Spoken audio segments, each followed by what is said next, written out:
Viral, keluhan wisatawan ditarik tarif jasa becak sampai 80.000 di Malioboro. Begini penjelasan Dishub Kota Yogyakarta. Dugaan kasus penipuan kembali menimpa wisatawan saat menggunakan jasa antar jemput becak di Kota Jogja.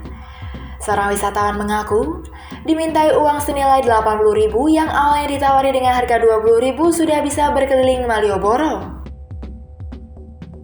Keluhan itu disampaikan oleh akun Puji Setiorini yang disebar melalui akun Instagram @infocegatan_Jogja Minggu 17 April. Dalam unggahannya, Puji Setiorini menyarankan temannya untuk berlibur ke Jogja dan mencari penginapan di dekat Malioboro. Saya sarankan menginap di hotel dekat Malioboro dengan harga 250.000. Sudah mendapatkan hotel berfasilitas kolam renang, tulisnya. Ia menjelaskan, temannya yang berwisata di Jogja itu memilih ngabuburit dengan berjalan kaki di Malioboro. Setelah beranjak untuk kembali ke penginapan, wisatawan itu ditawari jasa becak. Dengan tarif 20.000, wisatawan sudah bisa berkeliling Malioboro sehingga membuat dia tertarik. Namun saat naik becak, bukan diajak berkeliling Malioboro, justru diajak ke pusat oleh-oleh yang harganya menurut saya mahal. Sehingga teman saya ngeyel dan tetap meminta berkeliling saja. Tapi saat turun di dekat penginapan, teman saya kaget. Dari tarif 20.000 jadi 80.000. Teman saya juga sudah bilang turunnya di penginapan dan tukang becak bilangnya tarifnya 20.000 katanya. Dalam narasinya, ketika tak mau membayar, pengayuh becak itu berniat memanggil teman-teman mereka.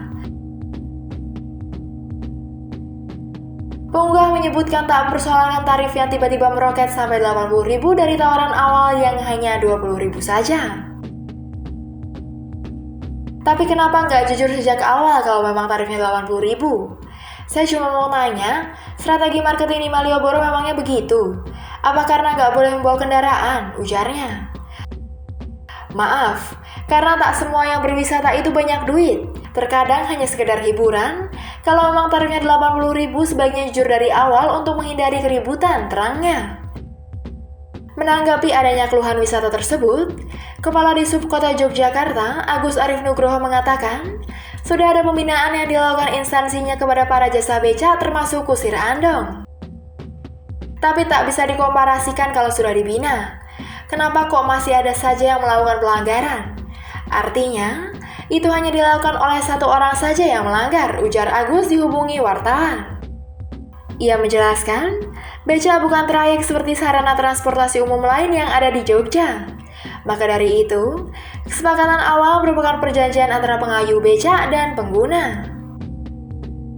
Kan rutenya tidak yang ditetapkan, jadi hanya tawar-menawar jasa pariwisata. Seperti jasa angkutan di salah satu destinasi wisata, per paket 1 juta, nah kan bisa menawar mungkin 500.000 katanya. Agus menegaskan, wisatawan harus mengetahui betul perjanjian awal dengan pengayuh becak, termasuk tarif yang normal, sehingga akad di awal itu harus ditepati antara kedua belah pihak. Itu yang bisa dilakukan sejak awal. Kalau mereka merasa dirugikan, ya lapor. Misal akadnya saya mau ke sana 10.000, tiba-tiba nggak mau, beda cerita. Itu sudah masuk pidana, katanya. Disinggung oknum becak akan memanggil teman-temannya jika wisatawan tak membayar, Agus mengatakan silahkan dilaporkan. Jika memang diancam, teriak saja, laporkan. Jika ada seseorang dengan profesi tertentu dia melakukan perbuatan melanggar hukum, negara ini negara hukum. Jangankan mau dikeroyok, sekarang dicolek aja bisa dilaporkan dan jadi persoalan hukum, katanya. Agus menjelaskan dari kasus itu, harus dikuatkan juga dengan pembuktian minimal saksi, sehingga bisa dilaporkan dan ditindaklanjuti.